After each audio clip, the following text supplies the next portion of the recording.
Hello guys, welcome to my channel.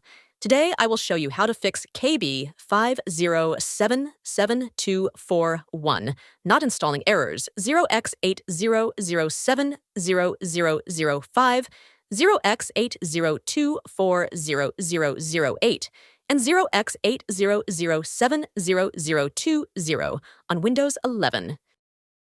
First, open Command Prompt as administrator.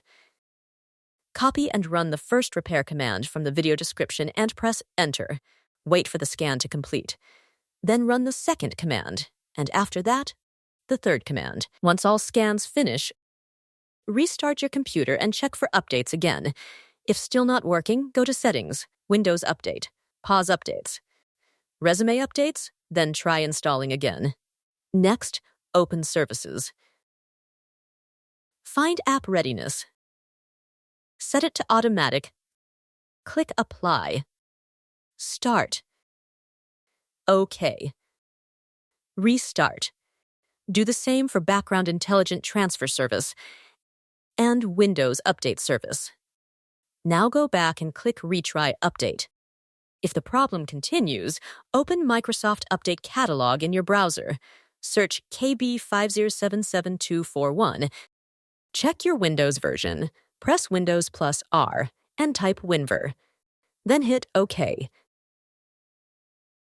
And System type Settings. System. About.